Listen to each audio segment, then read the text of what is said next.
Good morning and welcome back to Question in Sense with me, Matt. Okay, today, beautiful day, spring is in the air. Unfortunately for most of the world, there's a lot more in the air as well. So I'm not going to get too caught up in this current epidemic. What I am going to do is talk about perfume. And today we're going to be looking at my favourite house, which is obviously Orto Parisi, and we're going to be looking at Stercus. Now, I've mentioned Stercus in a couple of sort of top 10s, and there was another video I did where I go through the Orto Parisi collection, but I haven't done a review of Stercus on its own. So today I want to, right that wrong and get a review out of Stercus because it's an important fragrance. Some people kind of really love it, some people hate it, and it's often sort of regarded as maybe Alessandro Gualtieri's most challenging creation. I don't think it is. So what we'll do is we'll have a look at it. We'll chat a bit about the notes. Obviously, before we go any further on the note department, it's one of Gualtieri's, so there are no official notes listed. So I've trawled the internet and looked at lots and lots of people's opinions as to what's in it. And then we'll talk about what I can smell in it, how it performs, and what I think of it. So let's have a look at it. Here it is. Look at the colour of the juice. The marketing and everything around Stercus has been absolutely hilarious. It's Stercus comes from the Latin word meaning dung. So basically we have a perfume here that's named after an animal's excrement. So that gives you an idea. And I think it's this naming that's made it so kind of notorious and why people kind of shy away from it or, are willing to give it a go because of this this fecal sort of smell that's associated with it and stuff like that. I want to blow out a few myths as well because this is a really nice wear. It's not at all challenging. Well, I mean, to some people it will be a little bit challenging, but I don't think it's a bad one at all. In fact, I think it's very good and I think it's one of his strongest. And you know how much I love these. So, yeah, it is going to be a very positive review. I make no secret of the fact that I've bought all of my collection. They're mine. I'm not under, I'm not shilling. I'm not under the influence of anything. I enjoy these perfumes, and I'd like to talk to you about them. So yeah, it's going to be a positive review, and why wouldn't it be? Because I absolutely love it. So here we go. Normal Orto Parisi bottle. This time the cap, as I say, they're all very heavy, like brass. This one has its own. They're all got their own little unique designs, and they change from bottle to bottle as well. So no two caps are the same.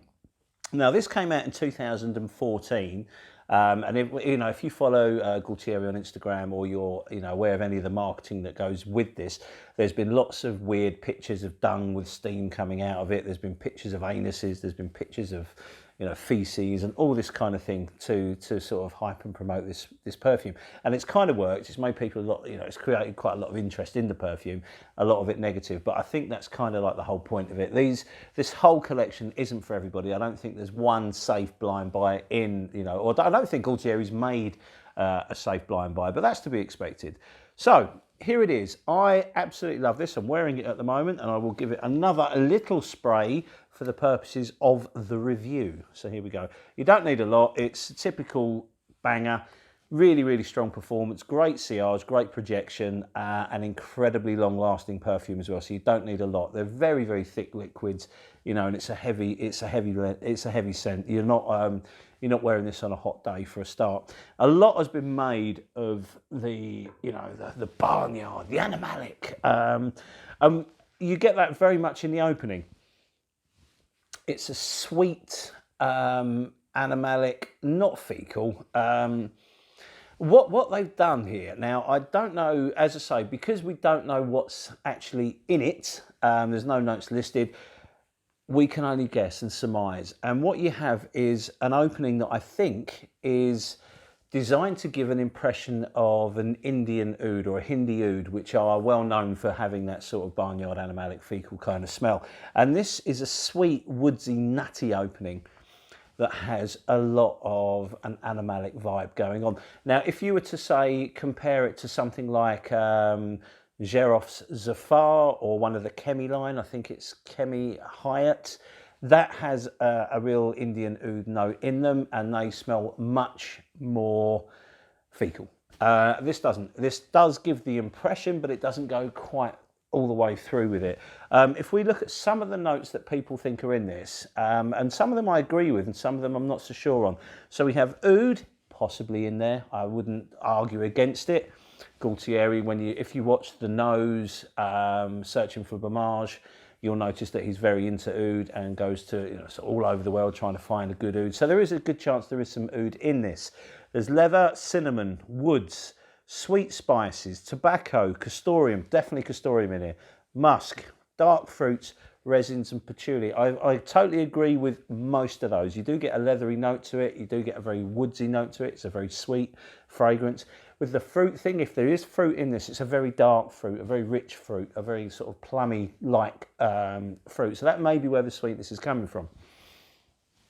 But this is a dry wear. It's not wet. It doesn't feel moist at all. This is kind of almost dusty in places. It's lovely. It really, really is good. But you will need to like sweet, woodsy, dark, tobacco-y kind of fragrances. Now, it's not as dark as, say, some of the Beauforts or stuff like that, and it's not overly smoky.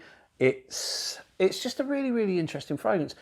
And if you look at it will get compared inevitably to Boccanera and to Toroni, and I think somewhere between between these two is where that sits. Whereas Boccanera has this chili note, which I don't really get so much with this one. I do get a lot of chocolate from Boccanera, but I don't get much chili from it. Although it's quite a prominent note to a lot of people apparently. So maybe I just can't pick up chili. I'm not entirely sure. Whereas Toroni's an absolute madman. This is big smoke, fire, brimstone. In fact, Stercus comes across to me as a more wearable Toroni. In fact, I probably have worn this a little bit more than I have Toroni of late. And that's because, not that I dislike Toroni, I don't. It's one of my favourite fragrances of all time, but because it is so big, it's so powerful, it's so smoky, it's so huge, it's not always appropriate to wear it all the time. Whereas Stercus you can wear absolutely everywhere and anywhere, apart from obviously in really hot weather where I don't think it would work. But if you're like me, you've got the collection, I would wear Berger Musk in the heat because that's what it's designed for. But Stercus is, I think you've also got to look back to Black Afghano. All of these darker juiced Gualtieri creations seem to have a little bit of the Black Afghano DNA in them in some way, shape or another. Some people think that's a bad thing. I think it's a good thing. It's food and fragrance are often compared. I love my food. I'm a big foodie and I love my fragrances. But if you, for example, I like roast beef. I love a steak. I like bolognese and I love a beef rendang. These are some of my favourite dishes.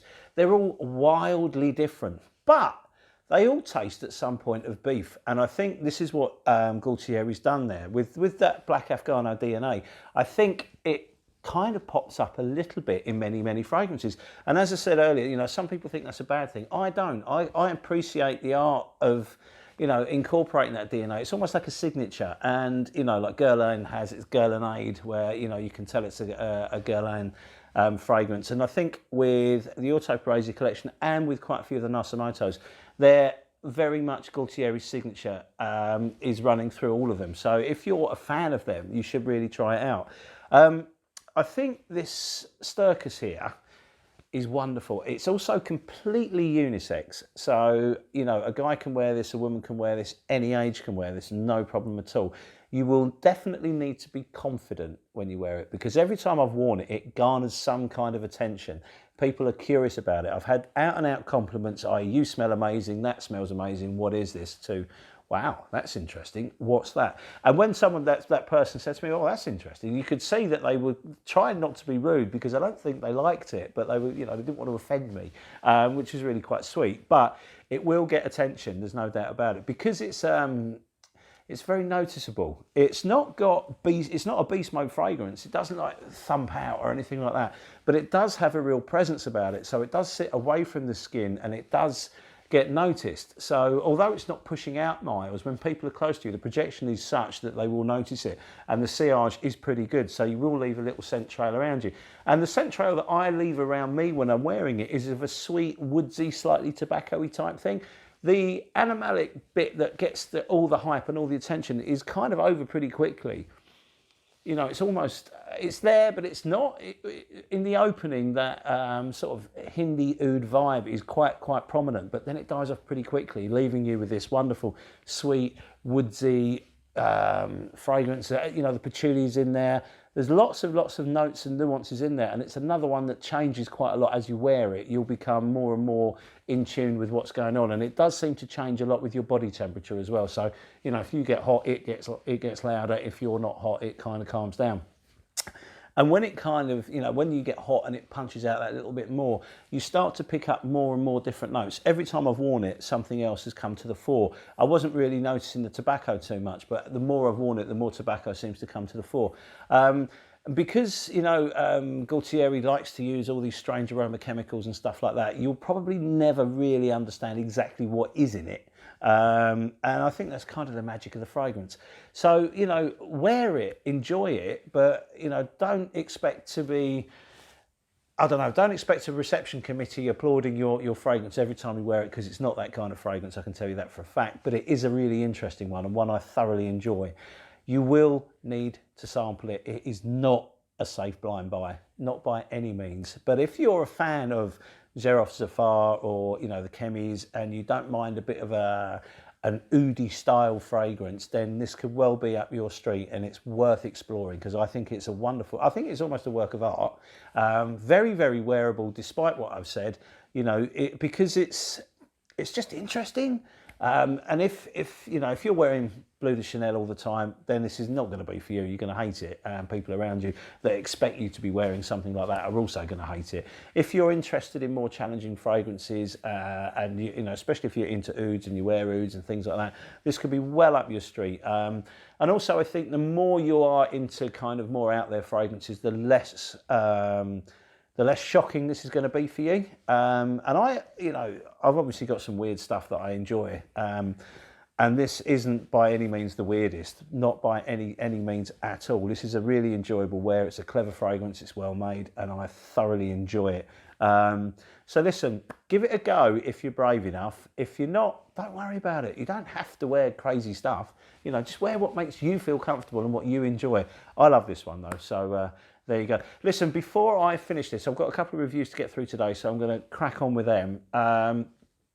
We've seemed to have hit the major subscribe button, so we've had loads of new people come on board. So I just wanted to say thank you very much for joining us, and obviously a big thank you to everyone that's been with us from the beginning. This is a heck of a journey, and we're really enjoying it, and we love having you along with us. So again, from me and Rich, thank you very much for your time and your support, greatly appreciated, and we will see you very shortly on the next video. Thank you very much for your time, and bye!